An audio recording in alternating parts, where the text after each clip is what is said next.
Hi everyone, Steve Crosby here. Welcome to this edition of Monday Morning Musing. We are going to begin a new series, not TV, but a mini presentation of a topic that comes around often whenever there's a crisis in the church, when a leader falls, when there's a problem in a church or community.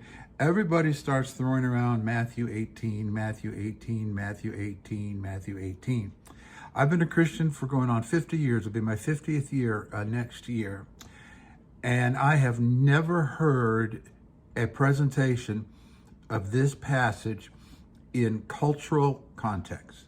Not everybody picks like three things from that passage they throw around. Here's the three big ones that they throw around. Well, wherever two or three are gathered, it means Jesus is there too. Well, I often ask, gathered where, doing what? Oh, it's just as soon as if we're two of us are in a circle around a candle singing Kumbaya, Jesus is present with us. That passage has nothing to do with that. Absolutely nothing. Got nothing to do with Jesus' sweet presence wherever two or three are gathered.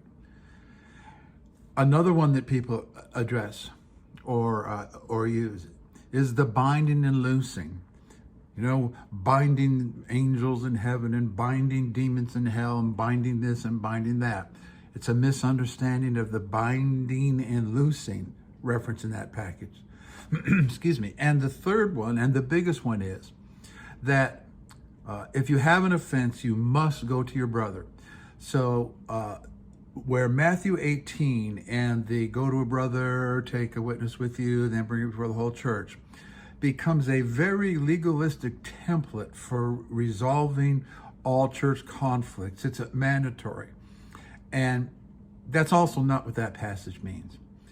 So what we're going to do in this series is, after some introduction, laying out the passage, laying out how it is commonly abused. This passage is used by controllers, manipulators, authoritarian addicts, and any number of church leadership types. Cults use this passage. All of them use it out of context. So we're going to lay out some of the problems, and then we're going to go chapter 18, 1 to the end, verse by verse, paying particular attention to culture and context. What did a first century sincere Jew understand Jesus' teaching to be? How would they have understood, and how would they have applied that teaching? The biggest issue I've seen with this is Matthew 18 being used as a gag control on speech, otherwise a speech inhibitor.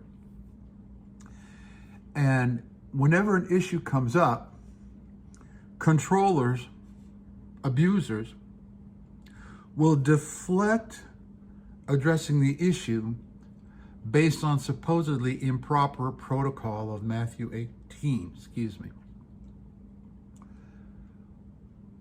They will deflect the substance of a issue on an alleged violation of protocol.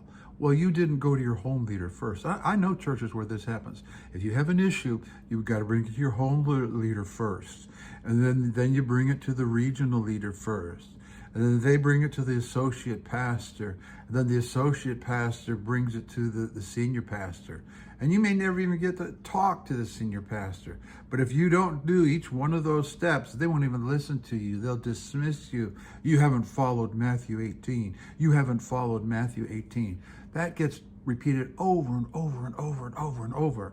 And anytime a superstar Christian celebrity gets him or herself in trouble, well, that should have been done by Matthew 18. The people who quote that don't know what they're talking about. So Matthew 18, in my opinion, is one of the most poorly understood, most commonly abused, and most commonly harmful passages in all of Scripture that improper interpretation and application can produce. And so we're going to break this down, as I said, verse by verse, and I just wanted to let you know today where we're going to be going in a general sense over the next few weeks. I'll see you the next time.